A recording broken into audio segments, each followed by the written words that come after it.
Hello everyone, आज है 27 फरवरी और आज इस वीडियो में हम बात करने जा रहे हैं सुज़लॉन एनर्जी के बारे में। देखिए 44 रुपीज़ का शेयर है। आज अटेम्प्ट इसने ज़रूर किया है तेज़ी दिखाने का और तकरीबन 2% की तेज़ी है, जबकि पिछले एक महीने का ग्राफ देखोगे तो 3% की तेज़ी है ज़रूर, लेकिन 50 रुपये से लगातार ये गिरावट दिखा रहा है। बीच बीच में अगर तेज़ी दिखाता भी है तो वापस से गिरावट यहाँ पर देखने को मिल रही है। आज तेज़ी दिखाई है, एक दिन की तेज़ी पर भरोसा कर सकते हैं कि नहीं, उसके बारे में बात भी करेंगे। साथ में ये भी डिस्कस करेंगे कि सपोर्ट कहाँ पर है और रेजिस्टेंस कहाँ पर है। देखिए वीडियो को शुरू करें उससे पहले अगर आपने अभी तक चैनल को सब्सक्राइब नहीं किया है तो प्लीज़ अभी इसे सब्सक्राइब कर लीजिए, क्योंकि आगे भी बहुत सारे वीडियोस हैं जो आपको काफ़ी ज़्यादा हेल्प करेंगे। तो 44 रुपीज़ का शेयर है सुज़लॉन का। एक महीने में 3% की तेज़ी, लेकिन एक साल में देखोगे तो भैया खूब पैसा बना है।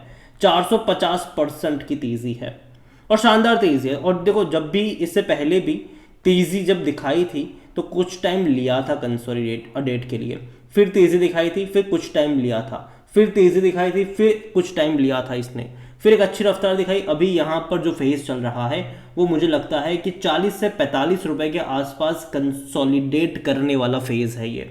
उसके बाद तैयार होगा ये 50 रुपए की तेज़ी के लिए, लेकिन टाइम लगेगा उसके लिए। और जहाँ तक वॉल्यूम्स की बात करी जाए तो यहाँ पर वॉल्यूम थोड़े से कम हुए हैं, लेकिन फिर भी 1 करोड़ से ज़्यादा के ही वॉल्यूम सभी देखने को मिल रहे हैं। और देखा जाए तो देखो सुज़लॉन खबरों में जब भी रहा है एक बड़ी रफ्तार आई है। यहाँ पर जब भी इसने कोई बहुत बड़ी तेज़ी दिखाई है उसके पीछे खबर रही है जिम्मेदार कि भाई साहब यहाँ से ऑर्डर मिल गया, वहाँ से ऑर्डर मिल गया, ये भी ऑर्डर मिल गया, इतना मेगावाट का ऑर्डर मिल गया और शेयर में तेज़ी देखने को मिली, मोमेंटम अच्छा रहा। लेकिन अभी अगर आप देखो तो पिछले 20-25 दिनों से सुज़लॉन को लेकर कोई खबर नहीं आई है और यही वजह है कि ये कभी कंसोलिडेट कर रहा है। अच्छी बात है कि गिरावट नहीं आई है उतनी बड़ी, बस कंसोलिडेट कर रहा है। अगर आप देखोगे इस कंपनी के लिए तो अकॉर्डिंग टू मनी कंट्रोल जो यूज़र है उनमें से कोई भी बेचने की बात नहीं कर रहा है। हर कोई कह रहा है खरीदारी करो, खरीदारी करिए तो बने रहो। और जहाँ तक बात करी जाए इनके नतीजे को लेकर तो डेफिनेटली 22 और 23 में एक अच्छा रेवेन्यू जंप देखने को मिला ज़रूर है। और सबसे अच्छी बात है वो है प्रॉफिट्स। देखिए इससे पहले क्या था कि सुज़लॉन लगातार लॉस मेकिंग था, लेकिन 23 में अगर आप देखोगे तो 2,888 करोड़ तक के प्रॉफिट्स यहाँ पर देखने को मिल गए। तो अच्छी खासी क्वांटिटी में कह सकते हैं, अच्छा खासा प्रॉफिट मैं कहूँगा कि सुज़लॉन ने दिखाया है। और इवन अगर आप क्वार्टरली नंबर्स भी देखोगे इसके तो हालांकि रेवेन्यू में हल्का सा ग्रोथ आया है, लेकिन अच्छी बात यह है कि प्रॉफिट में डबल ग्रोथ हमें देखने को मिल रही है।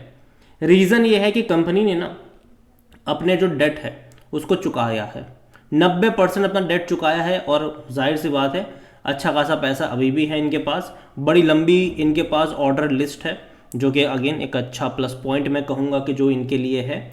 और दूसरी बात यहाँ पर अगर आप देखो वैल्यूएशन को लेकर तो देखो ये महंगा लगेगा आपको। 86 का पी हो चुका है, सेक्टर पी 58-59 का है। अभी कुछ टाइम पहले ही जब ये 50 रुपए के आसपास था तब इसका जो पी था वो 95-96 के करीब का था। अभी थोड़ा बहुत करेक्शन आ रहा है और मुझे लगता है कि अगर ये 40 की रेंज में जाएगा तब और थोड़ा पी रेशो इसका एडजस्ट होगा। और उसके बाद के अगले क्वार्टर के जब नंबर्स आएंगे और वहाँ पर भी अगर आपको 200 करोड़ से ज़्यादा का प्रॉफिट देखने को मिल गया तो और ये कम होता नजर आएगा, मतलब कि अच्छी बात होगी, ये सस्ता होता आपको नजर आ सकता है। 100% एनालिस्ट कहते हैं खरीदारी करो। इतना ही नहीं, अगर आप कंपनी के नतीजे की तरफ चलोगे तो देखो अच्छी बात है कि रेवेन्यू में अगर आप देखो इससे पहले एक टाइम ऐसा भी था जब सुज़लॉन का जो रेवेन्यू था वो 2,500 से 4,000 करोड़ के आसपास का भी क्वार्टरली हुआ करता था। लेकिन बाद में हुआ क्या, बाद में हुआ ये कि भैया उतने ही अच्छे रेवेन्यू भले ही थे लेकिन कंपनी लॉस में थी, क्योंकि बहुत सारा डेट था कंपनी के ऊपर और कंपनी को उसको चुकाने में भी बहुत सारा पैसा जा रहा था। और कंपनी ने बाद में जो अप्रोच अपना शिफ्ट किया वो ये कि भैया देखो हम जो है वो बहुत बड़ी ग्रोथ की तरफ नहीं जाएंगे बल्कि प्रॉफिट की तरफ जाएंगे। और यही वजह है कि पिछले कुछ टाइम में अगर आप देखोगे तो इनके रेवेन्यू जो है जो पहले 3,000 करोड़ के आसपास हुआ करते थे वो आधे हो गए।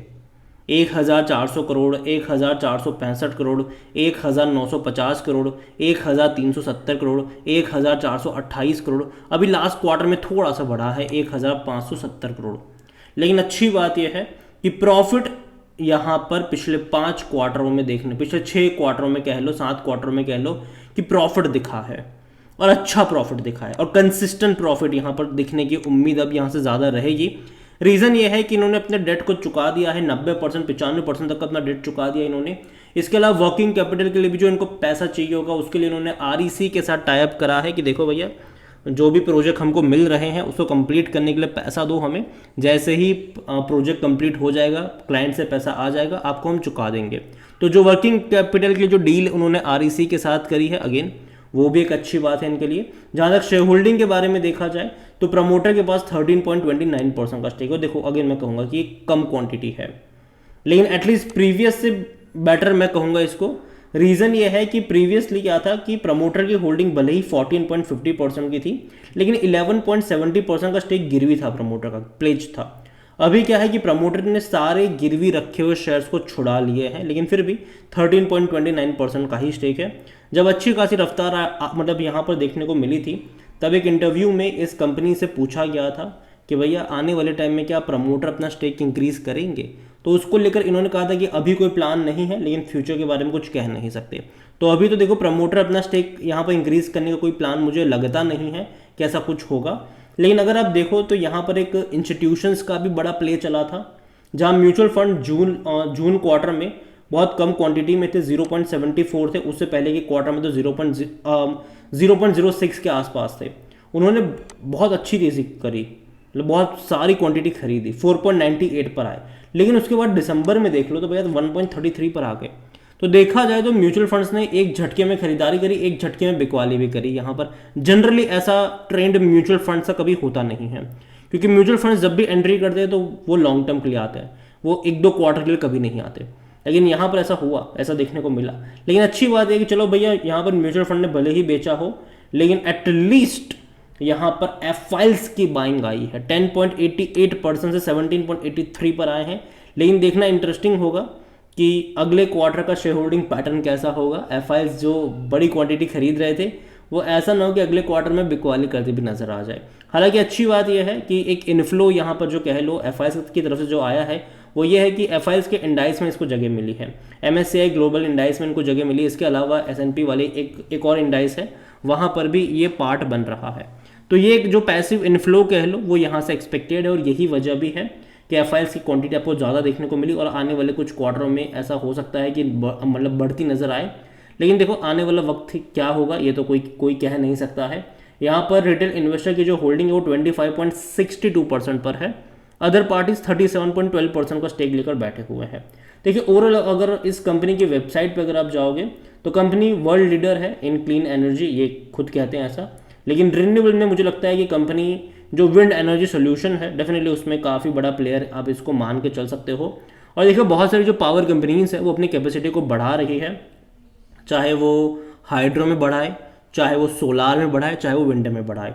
जनरली आने वाले टाइम में चांसेस जो है वो यही है कि सारी पावर कंपनीज जो है वो अपनी कैपेसिटीज़ को जो है वो सोलार में और विंड में बढ़ाएंगे, क्योंकि गवर्नमेंट भी यही चाहती है कि भैया जो रिन्यूएबल एनर्जी है उस पर हम आगे ज़्यादा बढ़े, और उसके लिए गवर्नमेंट ज़्यादा पैसा भी पे करने को तैयार है। तो यहाँ पर मुझे लगता है कि विंड एनर्जी में कहीं ना कहीं आने वाले टाइम में भी एक अच्छा पोटेंशियल है, और बहुत सारी जो पावर कंपनीज़ हैं वो इसको अडॉप्ट भी करने वाली है। कई सारी कंपनीज़ ने इसको ऑर्डर भी दिए हैं, इसलिए हम पिछले कुछ टाइम से हर रोज़ खबरों में सुन रहे थे कि यहाँ से मिला, वहाँ से ऑर्डर मिल गया। लेकिन उम्मीद करते हैं कि आगे भी जो इनका ट्रेंड है वो पॉजिटिव रहे।